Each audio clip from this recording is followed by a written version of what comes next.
Hello, everyone. Welcome to the Rome Floyd Chamber Small Business Spotlight. This is Rome Business Radio. We are broadcasting from the Hardy Realty Studios, and we work in cooperation with the Rome News Tribune. I'm Roger Manus with Rome Business Radio. And I'm Thomas Kissel with the Rome Floyd Chamber. Good morning. Hi, Thomas. How are you doing? I'm good. How are you, sir? Good. It's a Wednesday today, not a Thursday. Yeah, we moved it. Hump day. And it's we're here to celebrate what the Chamber does and create connections with the Small Business Spotlight. And we've got some great organizations and business representation here in the room with us in our Hardy Realty Studios. So, Thomas, if you would go ahead and please introduce everybody. Sure, absolutely. We have 3 guests today. I want to go ahead with Dr. Heath Hooper. He's right next to me. He's the Dean of the Ledbetter College of Business with the Shorter University. He's also on our executive board with the Chamber. Then we have Dustin Sledge. He is the owner and president of Sledge Tech. And then across from me is Jake Hager, and he's the executive director with the South Rome Alliance. He is currently with Leadership Rome, so we have an direct affiliation with the Chamber. Dustin has signed up for the expo 2 times. We had to reschedule it 2 times, but he's still in the books for our November expo. And as I mentioned before, Heath is on our executive board with the Chamber. So everybody's Chamber active. Oh, yeah. Good for you guys. Thank you so much for joining us. I feel like that perhaps moving forward, I just thought of something while you were introducing. I need to pipe in a round of applause as you introduce people. So yeah. Make it feel like a real show. Bring in the audience again. Remember a couple of months ago? Yeah, we had a live audience briefly. Somebody brought an entourage with them. And I forget who it was, but it was great. We had 6 or 7 people sitting over there. We just... So anyway, gentlemen, welcome. Thank you so much for coming. I guess we'll just kind of go around and let everybody introduce themselves now that Thomas has let us know who the guests are. Dr. Heath Hooper with the Ledbetter College of Business at Shorter. What are you a doctor of? Changes every day, right? No, it's a doctor of education, but it's sport management specifically. So that's my concentration area. Okay, and tell us a little bit about the College of Business over at Shorter. What are you guys up to? We got some great things going on. So we have record enrollment this year for the College of Business, which is outstanding in the midst of a pandemic. Our traditional enrollment has gone up about 100 since last year. To what? So we're at about 600 total for College of Business. That's amongst our online and traditional programs and our graduate programs, which is, it's strong for a small private university. And so that's why they have to keep us across the street over there. But we got plenty of restaurants to choose from. But enrollment's up. It's great. We've got some new things going on. We have some recognition so far this year. So, for example, our sport management program just got ranked number 1 in the country for 2022. Wow. And that is huge. There's a lot of sport management programs out there, and we take a lot of pride in that. And that's because we do a lot of things externally. We're sending a group of 15 students to work the Final Four in March and April in New Orleans. And we just finished working an event at State Farm Arena called Hoopsgiving. It was an NCAA Division I kind of round robin tournament. And then we've worked Super Bowls in the past. So we try to do as much externally as we can. And it's not just about the big events, it's about the small events as well. So we coordinate with the Rome Floyd Youth Commission and with the Chamber of getting our students out and involved as much as we can. It's all about giving back to the community and making a presence. Okay, great. I've got a few follow-up questions, but we will circle back around. That's the point of the show. Okay, next, Dustin Sledge with Sledge Tech. I had to Google to see what Sledge Tech. Yeah, everybody does. So just to give us the big, broad overview of what you guys do. Okay, so Sledge Tech is a company, we like to call ourselves a turnkey industrial filtration and ventilation company. And nobody ever knows what that is. Some people think we're air conditioning folks, But what we do is we go into manufacturing facilities and we look for their problems, whether it's dusts on the floor for housekeeping, whether it's a explosive dust that could be dangerous to the people around you, odors, fumes from alcohol processes, any kind of things you could do, food grade stuff. We work with people to contain flour and sugar and make it non-explosive. So we do a little bit of everything, ducting, standard ducting, like clamped together ducting, not like air conditioning ducting. So we do a little bit of everything, fans, blowers. So this is like a business that they might be working in machinery. So little metal parts get in the air, you might not even know it. Correct. Which people can breathe in. So it's ultimately a safety thing that you guys are primarily focused on. Primary, yes, but some people do it for just housekeeping. So imagine if you had a big wood dust problem at a sawmill, and wood is going everywhere. It's in the air. It's getting into your lungs. Well, if they don't have a system designed to collect that automatically, their guys have to stay and clean up every day. So we can also increase productivity by installing these systems and allowing their guys to focus more on their final product and not cleaning every day. Okay. More questions to come for you. Next up, Jake Hager, the South Rome Alliance Executive Director. Jake, tell us a little bit about your organization. Oh, thank you. Yes, the South Rome Alliance is a place-based community development organization that seeks to align national, state, and local resources for the South Rome community. We do that through mixed income housing opportunities, rental and home ownership opportunities, cradle to career education, and community wellness as it relates to economic development and health and wellness for the citizens of South Rome. Okay, so your alliance, you are sitting there at you're kind of at an intersection of, so you deal with government, you deal with businesses, and you deal with education, housing. Right. Okay. We're the whole enchilada. And you've got a development. This is obviously a podcast, so people could perhaps see the picture on social media because you brought a big board in with you of a development you guys are working on. Tell us about that. Yes, we are breaking ground on a $21 million development on Friday, South Meadows. It's a 80-unit apartment development off Pollock Street in South Rome. This will be a mixed income development adjacent to the Davies Shelter Urban Farm. And we're really excited about this. This is a 9% tax credit development deal, and we're looking forward to breaking ground on Friday. All right. So how long have you been working on that? Well, my predecessor, Charles Looney, actually started this process back in 2019, and we're just now breaking ground. So it's been a long road coming. and is that obviously that's a massive project. Is that the biggest thing on your agenda right now? Well, it is, but we also have single-family homes that we build for people to purchase too, and we're looking at building 3 of those this year, which is to me equally as satisfying. Sure. Okay. All right. Kind of going back around here, Dr. Hooper, is the sport management aspect that you said you guys are number 1 in the country?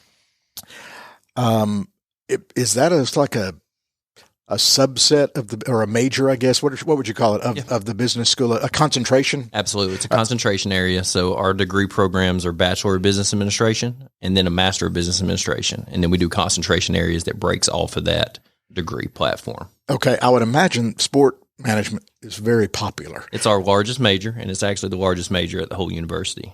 Wow. Okay. We have we have about 180 student majors within sport management. Okay. And correct me if I'm wrong, but over the last 10, 20, 30, 40 years, is that something that has grown, this particular concentration? Absolutely. Yeah, it is really just kind of boosted, I would say, in the last 10 years. Yeah.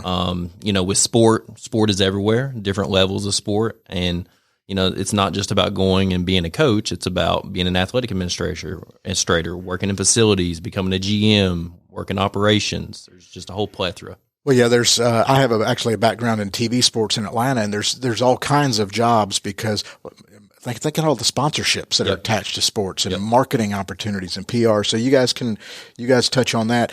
If you could, you mentioned some of the real world experience. How did you connect yourselves to be able to get students to go to the Final Four and work and things like that? Yeah, so we reach out. We have connections obviously built in, but we also pride ourselves on making new connections, and so. The Final Four, that kind of came about with my department chair reached out to the Final Four directors in New Orleans and just, introduced ourselves and told them about our program and offered our volunteership to them. And so events like that, they need volunteers. They need free employees, to work, to do the dirty work and work the events. But it's what a great resume builder to say you worked the Final Four and worked the Super Bowl. And so we just want to be a part of those events, just like a UGA or an Auburn or a bigger university. We want Shorter to be, right there with those students. Well, it's funny. Again, I just, like I said, I have a tiny little sliver of connection to the industry. But I'll give you a success story, and this doesn't have anything to do with Shorter. I'm sure you have plenty of them. But starting at the bottom, the general manager of Atlanta Motor Speedway is a gentleman named Brandon Hutchinson. He started there as an intern, and he never left. he just worked in and he's the general manager now. Yeah. And that's just a great success story for finding your path in a industry like that. Absolutely. Yeah. One of our sport management students, he's a senior. His dad is actually the GM of the New Orleans Superdome and the Smoothie King Arena in New Orleans. Now, that's not our direct connection, but that is another connection that we'll have by going to New Orleans, get to tour the facilities and whatnot. And he, as well, started out as entry-level position at one of these facilities and now has worked his way up. I think he's in his 50s to being the GM of these major venues. In the late 90s, for a couple of years, I worked for a sports agency in Atlanta, now called CSM. At the time, it was called Career Sports Management, and Lonnie Cooper is the head of it, and a well-known sports agent now. But his first client was Spud Webb. And Lonnie will tell you the story. He basically went and told Spud, I think I can get you some marketing deals. For those who don't remember, Spud Webb was an Atlanta Hawk, and he was very small in stature to be an NBA player. And he won the slam dunk contest. And Lonnie just was a businessman. And he went and Spud, I think I can maybe get you. And Spud said, go for it. This was before sports marketing really was a thing. And I think Lonnie used to tell stories. I was picking up Spud Webb's dry cleaning because he was a client, so he was doing all he could. It's just in that industry. If you can get your foot in the door, that's it, and get a great education like Shorter would offer to help open those doors, I have a passion for that industry, Thomas. I don't know if you could tell. Okay. Much more so. Sorry, Dustin. I really don't have a passion for moving. Understood. But you guys, I would assume, are a family business since it's Sledge Tech and you're Dustin Sledge. Actually, no. I would be the only one in the family in the business. But I have a few partners that are best friends that kind of got me involved in this many years ago. So no, unfortunately, not a family business. But I'm not married with kids yet either. So Well, how did your name end up on it? Well, so I started the company as just me, sole proprietorship in 2014. Built it through the years, and it was kind of a part-time hobby. So my background, I'm a broadcast engineer by trade, so I build TV and radio stations. So my background, I worked for Rome Radio for 10 years back in the day, stuff like that. But my background was in that, and I started doing this on the side, just as a side job, selling ducts, selling filters, selling stuff like that. But you get to a point to where you're making more from the side job than you are the main job. And I feel that was my responsibility to say, okay, let me move on to something that can generate more for me, that can grow us. I still dabble in broadcast engineering. I do that on the side. But so about 2017, we really started taking it serious. We got a storefront down in Lindale. We got an office. We did this and that. And since then, we've just grown. I mean, we'll work all over the country. We've got a job coming up in March in Santa Fe. We've got some stuff. I've got to go to Iowa next month for a quote. So what we wanted to be a Southeast thing has really grown. So now we're really growing faster than we can keep up with, which is a good problem to have. That's amazing. So, yeah, that's the entrepreneurial thing is sometimes we touch on this as well. So it became a side hustle, but what connected you to it initially? How did it become a side hustle? So there's Clean Air America here in town that manufactures the type of equipment that we sell. So they're like the manufacturer of it. We sell for many different brands, not just like Clean Air. But at the time, two of my best friends worked there. One of them was in sales. One of them was actually in the manufacturing facility of it. And then my brother worked over there. He would go on the road. He would install. He would do this and that. So they sort of got me tagged into it on the cash flow, what you can make, how many people need it. There's only so many radio and TV stations in a state, but there is so much manufacturing.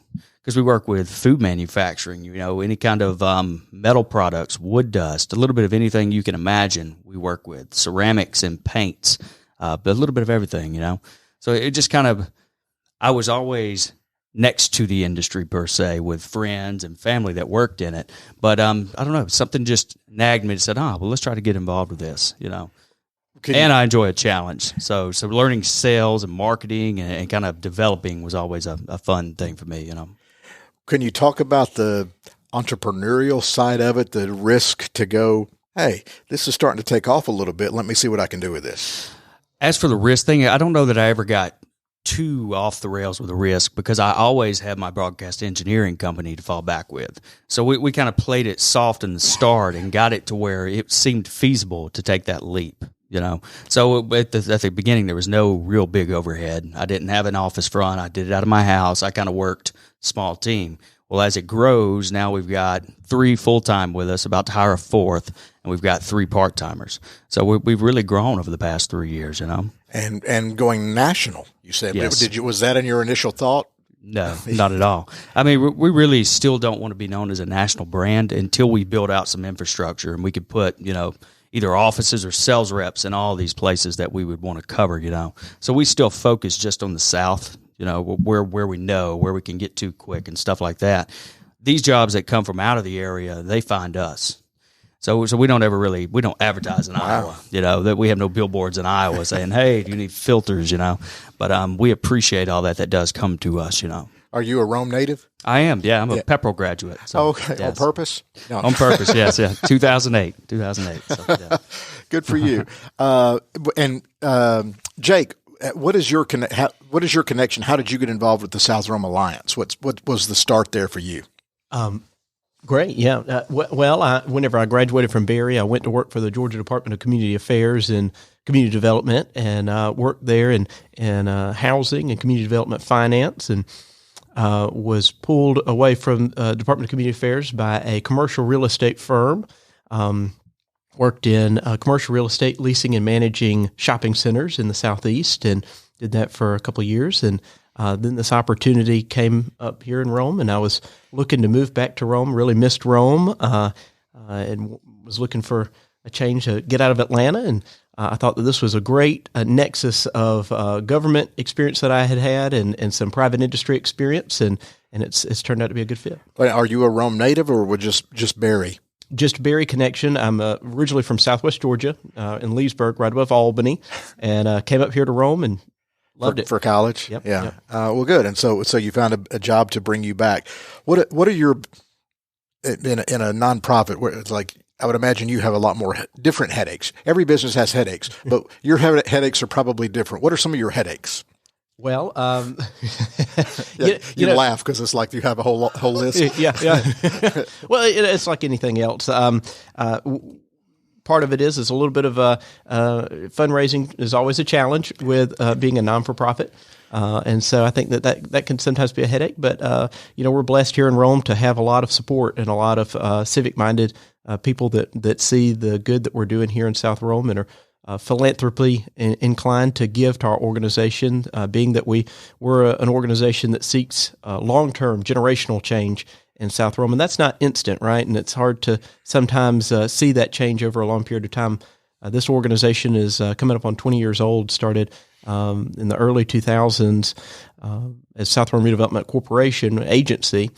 And it just takes a really long time to do what we do, and for people to understand that and to see that. Well, I took a quick poke around your website, and a couple of the statistics jumped out at me. There was a statistic that, for example, if a child is not reading at their grade level by like 3rd or 4th grade, specifically in a minority community or a low-income community, they're more likely to drop out of high school. So it's getting them young and teaching them the tools they need. And I know that that's one of the things you're doing. You talked about the what's the catchphrase of education from cradle to career? Cradle to career, yes. So could you touch on that a little bit more in depth? Absolutely, yes. So one of our 3 main pillars is cradle to career education, and we have partnered with the Rome City Schools, Berry College, and South Rome Alliance partnered to create the South Rome Early Learning Center that's housed in Andy K. Davies School. And that sort of touches on that cradle to career, right? These are 3 and 4-year-olds, helps get them prepared for going into the public school or to any other kindergarten program, and sort of sets them up for success, right? And so this is the same quality education that is offered at the Berry College Child Development Center on Berry College's campus. And so we're real proud of the fact that we have that high quality education in South Rome to be able to offer to our residents. Well, because you don't think about it, but if you at that age, if you're behind out of the gate, you don't ever really catch up. That's right. Especially with the basics and reading. So, well, speaking of education, Dr. Hooper, with the Ledbetter College of Business at Shorter, you guys have a leadership summit coming up. Could you tell us a little bit more about that? Yes, sir. Absolutely. And Jake, my son is at CDC at Berry. Great. And that's a great program, and it's great to see that into other schools and venues. So, kudos to y'all for what you do there. The Leadership Summit, exciting one-day event we are putting on. In the years past, we've done a 6-program series, 3-program series, professional program series, and it gets lengthy. 3 weeks every Monday for 3 straight weeks is a lot. But we wanted to do something to where we could do a one-day event, leadership summit, to where we can not only provide opportunities for leadership management to young leaders, young business leaders, members of the chamber in Rome, but also get people to Shorter University. And so that's one of our goals is how can we integrate into the community and get the community to Shorter. And so the Leadership Summit is going to be a great one-day opportunity. We've got 2 excellent speakers that are speaking. Steve Dennis, he's part of the John Maxwell team. If you have not heard this gentleman speak, he will change your life. I mean that wholeheartedly. He is a great speaker, great innovator. And then we have Jerry Haney. He is in charge of Georgia FEMA. He manages through crisis. And so he's going to speak on how to manage through a crisis. And that's great timing for that as we all deal with managing through a crisis that we deal with every day for the last 2 years, and we continue to keep on. Ain't that right, Roger? But this is, like I said, a one-day thing. It's going to be from 10 a.m. until 3 p.m. Eggs Up Grill is going to be our sponsor for that event. The way this event is set up, it's open to everybody. We do a community partnership innovation opportunity. So if you're a community partner of our Ledbetter College of Business, this is once again free of charge. It just means that we provide our students to you for volunteer activities, internship activities. If you need a job, advertisement put out, we've got 500, 600 students and we can put that out too. So community partners, they only are charged $30 for this event. If you're not a community partner, it's $50 per person, and our students are also invited. We feel like it's a good opportunity for our students as well, so that's $20 for our students. And the date is February the 4th. Yes, sir. And it will last from 10 to 3. And like the workshops here, things like leadership versus management or understanding your leadership style. That's actually as a doctor and the dean, leadership versus management. What's the difference? Can you give me a broad overview, a sneak peek of your summit? Well, it does change daily on my end and as with other leaders and managers. But sneak peek of this summit, we're going to talk about how to lead in different environments and then how to also manage those employees in those environments. So it's not just about leading and showing by example. It's about, giving out details and certain, intricacies into your department. It's funny. You could also apply a lot of this to coaching. I do that. As I go actually. back to sports, as I segue back to sports. Now, Roger, I coached for 3 years before I got into education. Yeah, so you have a basketball background. I was aware of that. A lot of stuff I do, I really relate back to that coaching mentality. But that's what life is leading others and coaching and innovating there. Well, during the pandemic, we did many of these shows on Zoom for a while, and you had done a show, and I had no idea you were as tall as you are until you walked in the room today. And then the other is for our listeners, for the other people who have an appreciation for television trivia, I'm about to digress.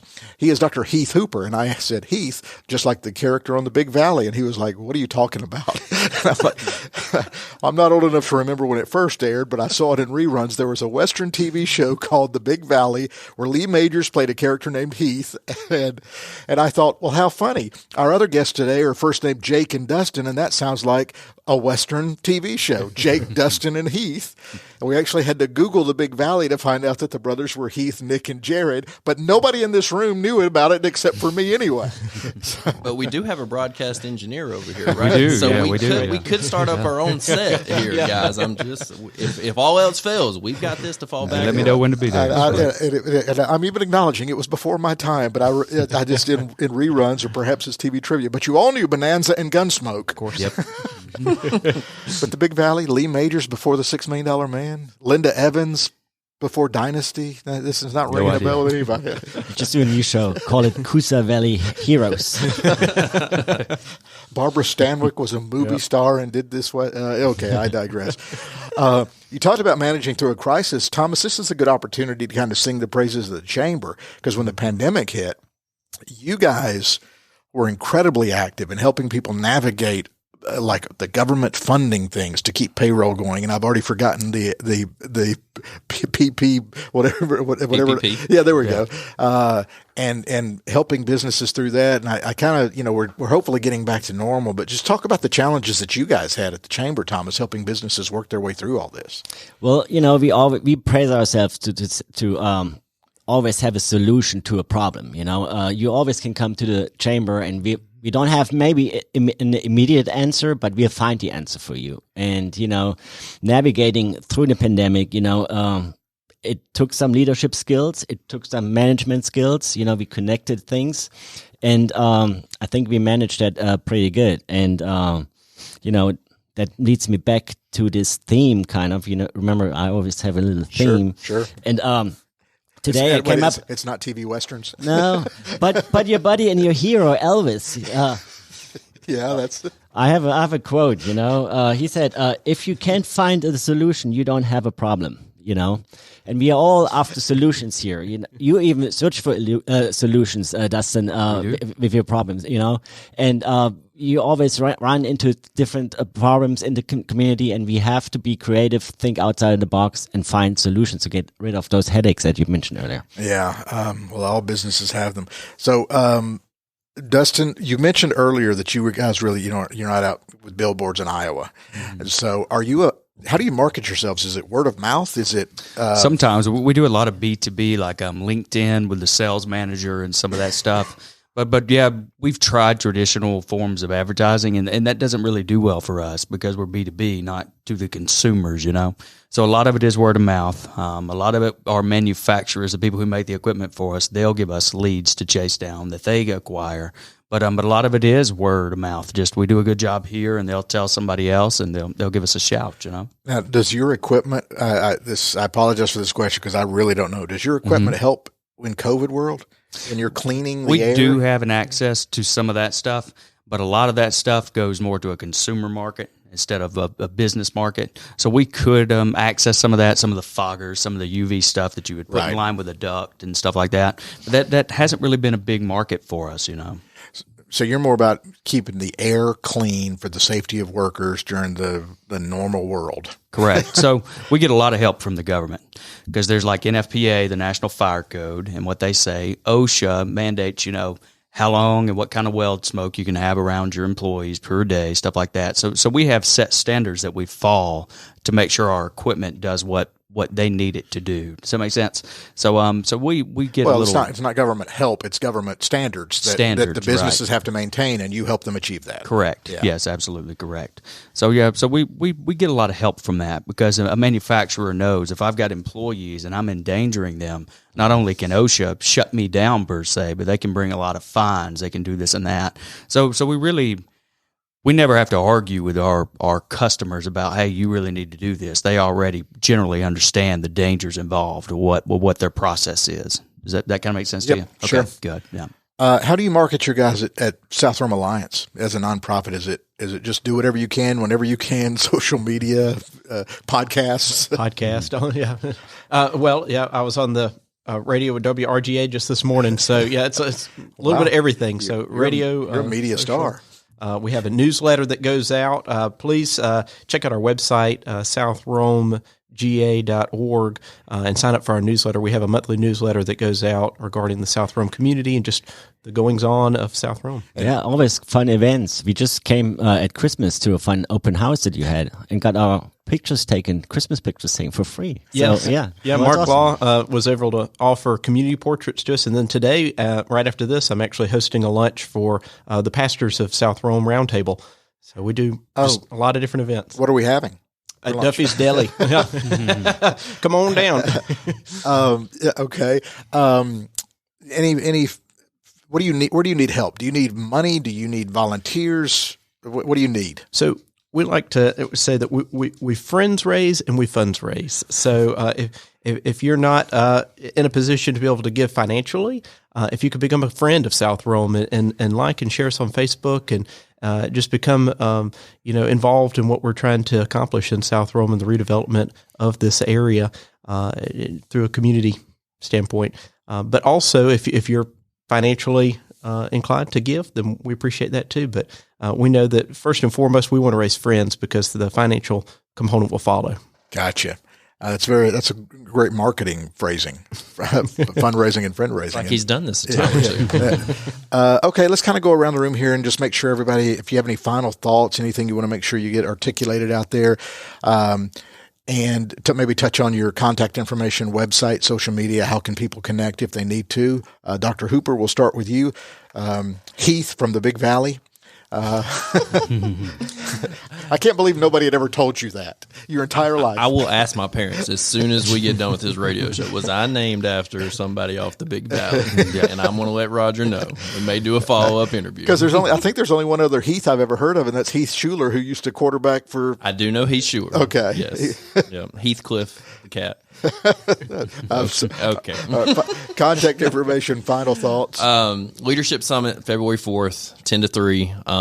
You can sign up by contacting me. My email is hhooper@shorter.edu, hhooper@shorter.edu. We'd love to have you. Secondly, if you're interested in becoming a community partner for us, we would love to do that as well. You two gentlemen also, I would love to be able to team up with both of you and offer our students for volunteership or help, however you need it. So it's great to connect today. Roger, thank you for having me. Thomas, kudos to you, sir. I know that Roger mentioned leading through a crisis. You have hit the ground running since you've come on the chamber is in charge of memberships and with the membership drive. So the chamber, they do an extraordinary job. And I'm not just saying that because I'm on the board. They do a great job all throughout the community. Thank you. Thank you, Heath. And look at this, Thomas, creating connections in the room, which is what we love to do.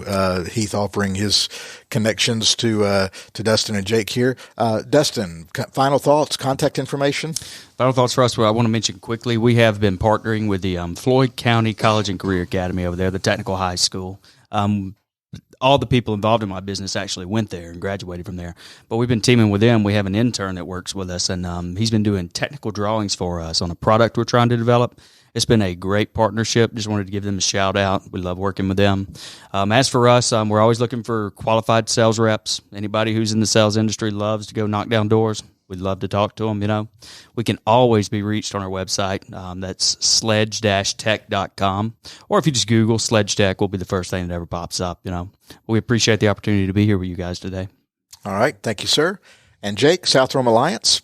Yes, and thank y'all for having us today on your show. And Heath, I have witnessed the volunteers at LaDonna Collins's golf tournament with the Rome Floyd Commission on Children and Youth, and they've done a great job. So, sir. Just a shout out to y'all. Yes, the South Rome Alliance. Please contact us at southromega@gmail.com. That's southromega@gmail.com. And I'll also give you my phone number, 706-591-8339, and come down and see us in South Rome. We're located at 1 South Broad Street Southwest, directly across the street from the Welcome to South Rome sign. Well, that's a pretty easy address to remember. One. Yes. 1 South Rome Southwest. South Broad Southwest. And good luck with your groundbreaking of your new facility or development. Yes. Thomas, final thoughts? Well, I think we had a great group of people here today, and I want to say also kudos to Dustin. He created jobs. He stayed here with his talent, and that's what Rome is all about. You attract students from all over the place, and you send them to high-end places to get further experience.